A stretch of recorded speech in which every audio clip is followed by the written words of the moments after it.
grew up in a family that believed in participating in other people's trials.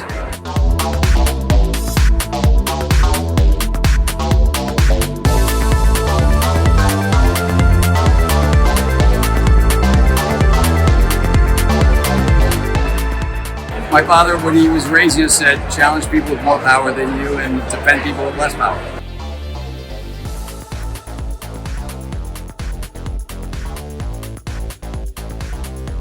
The controversy around late-night host Jimmy Kimmel is escalating fast, pulling in major names from Hollywood and putting U.S. President Donald Trump right at the center of the storm.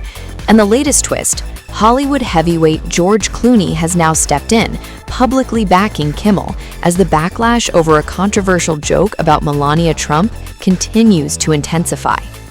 Well, I don't worry about it. You don't worry about that, Chris. Either you stand for something or you don't. I mean, we all feel that way. If you don't stand for something, then what is the point of all of this? What is the point of doing this? So I'm very proud when I see people stick their neck out and stand up for things they believe in, even when I disagree with them. I think, well, good for you. You believe in something, you stood up for it, good for you.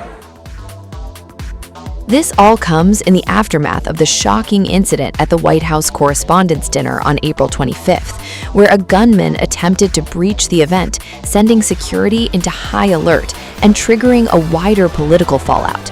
But the controversy didn't start there. It goes back to a clip from Jimmy Kimmel Live, recorded before the incident, which suddenly went viral afterward. In that segment, Kimmel made a sharp remark about Melania Trump, saying she had a glow like an expectant widow, a line that quickly ignited outrage.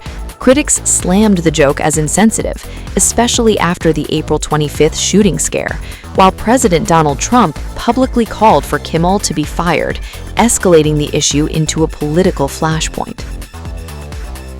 And just as the pressure mounted, Clooney entered the conversation. Speaking at the 51st Chaplin Award Gala, Clooney drew a direct comparison between Kimmel's joke and a separate comment made earlier by White House Press Secretary Karoline Levitt. Levitt had told Fox News on the red carpet before the dinner there will be some shots fired tonight in the room. Clooney addressed the comparison head-on. He said, "Jimmy's a comedian, and I would argue that Karoline Levitt didn't mean shots should be fired. She was making a joke. Fair enough." But then he added a warning tone. You look at that side and go, well, jokes are jokes, but the rhetoric is a little dangerous, and we've seen it a lot lately.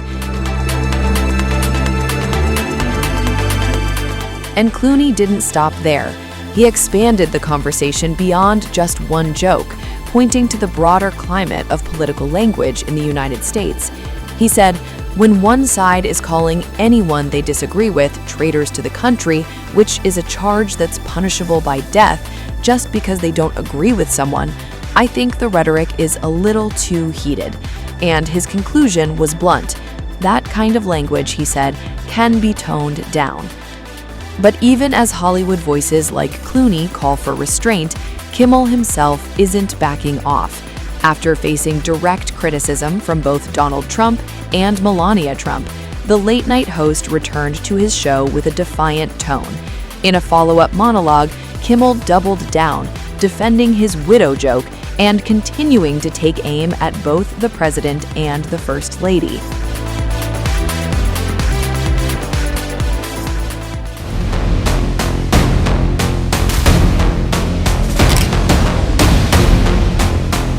Just days after a gunman opened fire at the White House Correspondents Dinner, late-night host Jimmy Kimmel is now pushing back hard against claims his comedy crossed a dangerous line.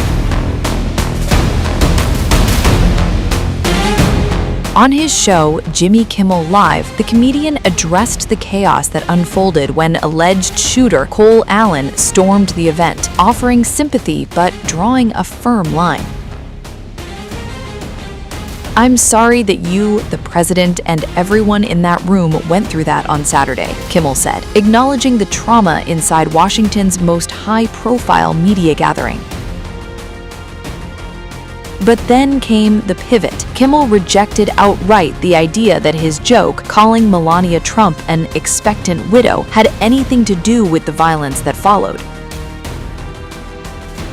Kimmel quipped, "If you want us to believe that a joke I made 3 days before this dinner had any effect on anything, then maybe someone should look into this psychic lady too." A direct shot, not just at critics, but at the narrative forming around him, after White House Press Secretary Karoline Levitt slammed him for what she called promoting rhetoric that fuels a cult of hatred against Trump. The controversy traces back to a monologue delivered by Jimmy Kimmel on his show, where he joked about U.S. First Lady Melania Trump during a staged White House Correspondents Dinner segment. Kimmel said on air, "Our First Lady Melania is here. Look at Melania. So beautiful. Mrs. Trump, you have a glow like an expectant widow." The remark, delivered shortly before the White House Correspondents' Dinner shooting incident, immediately triggered backlash across political circles and the Trump family.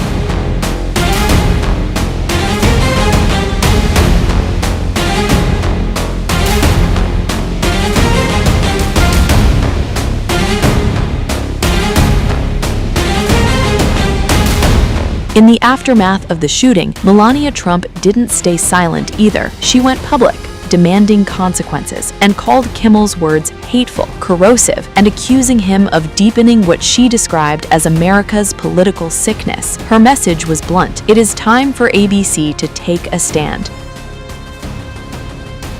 U.S. President Donald Trump escalated the attack on Kimmel and joined Melania in publicly calling for ABC and Disney to fire the late-night host over remarks made about the U.S. First Lady.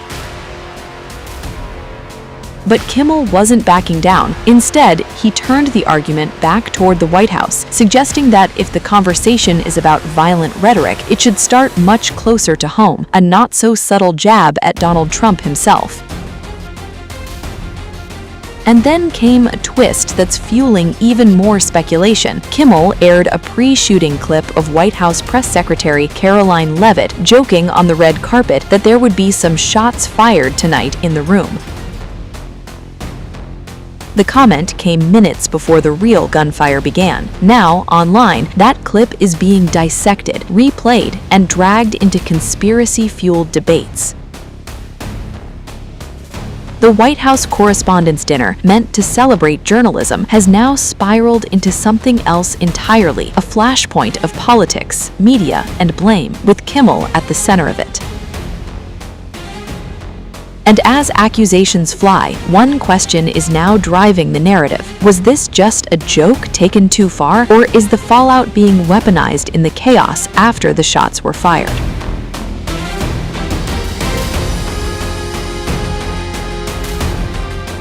Just on the rhetoric, you mentioned the First Lady and Jimmy Kimmel. Jimmy Kimmel's comments were, "Mrs. Trump, you have a glow like an expectant widow."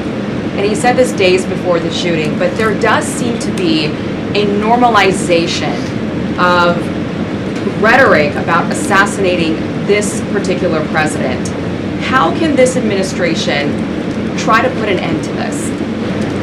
Well, I think you heard it directly from the president on Saturday night, Aisha, that in his words, we need to recommit ourselves as a country to toning down the rhetoric and to unifying around what makes our country great.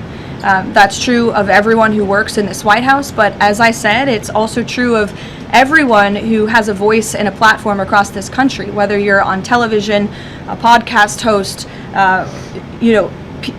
people listen, and when you have mentally disturbed individuals across the country who are listening to this crazed rhetoric about the president day after day after day, it inspires them to do crazy things. And unfortunately, it's not just the media, it is the entire Democrat Party has made their pitch to voters across the country that Donald Trump poses an existential threat to democracy, that he is a fascist, and that they compare him to Hitler. I mean, these are despicable statements that the American people have been consuming for years, and so many mentally perturbed individuals are led to believe these words are truth and then are inspired to act on it. These are Democrat elected officials calling for war against the President of the United States and his supporters.